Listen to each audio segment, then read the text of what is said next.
گمراہی کہتے کسے ہیں اور اس کا دائرہ کار کیا ہے، بالخصوص موجودہ دور کے حوالے سے ارشاد فرما دیں۔ حافظ صاحب، گمراہی یہ ایک ایسی چیز ہے، روزانہ بندہ 5 مرتبہ اللہ کے حضور اپنے سر کو جھکاتا ہے اور یہی دعا کرتا ہے، اے اللہ ہمیں گمراہی سے محفوظ فرما۔ اور ہدایت یہ ایک ایسی چیز ہے کہ انسان 5 وقت جب رب کے حضور حاضر ہوتا ہے تو یہ دعا کرتا ہے، اہدنا الصراط المستقیم، اے اللہ ہمیں سیدھا رستہ چلا۔ حافظ صاحب، ہدایت اور گمراہی یہ دونوں متضاد چیزیں ہیں۔ بالکل ایسے ہی۔ انسان کے پاس دنیا کی بظاہر بہت ساری نعمتیں موجود ہوں، جی، بہت سارا انسان کے پاس ساز و سامان ہو، اس کے پاس اچھا مکان ہے، بنگلہ ہے، اولاد ہے، صحت سب سے بڑی نعمت سمجھی جاتی ہے، سب کچھ انسان کے پاس موجود ہے، اگر ہدایت موجود نہیں ہے نا اللہ تو پھر یہ ساری کی ساری جو بظاہر انسان کو بہت بڑی نعمتیں لگتی ہیں، ان کی کوئی حیثیت نہیں ہے۔ دوسری طرف انسان کے پاس ظاہری طور پر ایسے اسباب نہ ہوں، وہ غریب ہے بیچارہ، اس کا کاروبار نہیں چلتا، اولاد نہیں ہے، مگر اس کے پاس ہدایت جیسی نعمت موجود ہے، تو اس کے پاس ہدایت اور ایمان کی صورت میں کائنات کی سب سے بڑی نعمت موجود ہے۔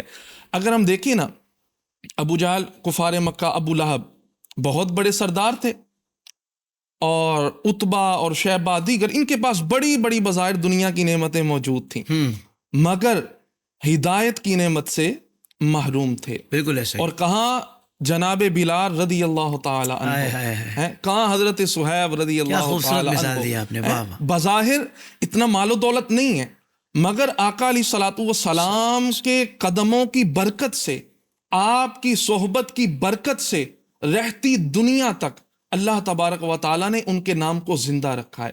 تو یہ ہدایت اتنی بڑی نعمت ہے۔ اور دوسری طرف اگر ہم گمراہی کو دیکھیں نا، گمراہی آسان الفاظ میں اگر میں عرض کروں نا، عربی کے اندر لفظ ضال کہا جاتا ہے، اور ہماری زبان میں اس کو گمراہی بولا جاتا ہے۔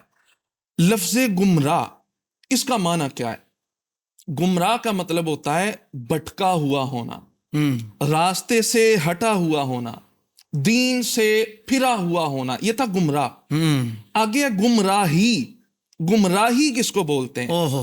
گمراہی بولتے ہیں ایسے امور، ایسے کام جن سے اللہ اور رسول نے، شریعت مطہرہ نے منع کیا ہو، ہر اس کام کا ارتکاب کرنا، اس کو گمراہی بولا جاتا ہے۔ یہ ہے عمومی تعریف۔ صحیح۔ اور اگر ہم عقائد کے باب میں دیکھیں نا، گمراہی کس کو بولتے ہیں، تو یہاں علماء نے جو اس کی تعریف کی ہے وہ بھی میں عرض کرنا چاہتا ہوں۔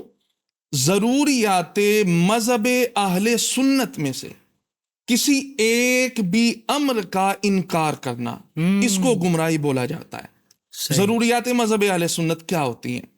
ضروریات مذہب اہل سنت سے مراد وہ امور ہیں، ایسی باتیں ہیں جن کا اہل سنت کے مذہب میں سے ہونا ہر خاص و عام جانتا ہو۔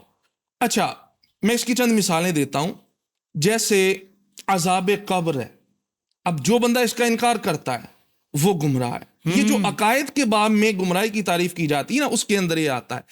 اسی طرح کرامات اولیاء کا انکار کر دینا، یہ بھی بہت بڑی گمراہی ہے، یہ بھی گمراہی ہے۔ اسی طرح مولا علی کرم اللہ تعالی وجہ الکریم کو شیخین کریمین رضی اللہ تعالی عنہما سے افضل جاننا، یہ بھی گمراہی ہے۔ اور یزید کو فاسق و فاجر نہ جاننا، یہ بھی بہت بڑی گمراہی ہے۔ اور آگے پھر گمراہی پر اگر ہم گفتگو کریں، یہ بہت تفصیل اس میں آ جاتی ہے۔ گمراہی بعض اوقات جو ہے یہ حد کفر کو بھی جا رہی ہوتی ہے، اللہ اکبر۔ اور پھر گمراہی جو ہے اس کا تعلق اعمال سے بھی ہے، گمراہی اس کا تعلق عقائد سے بھی ہے۔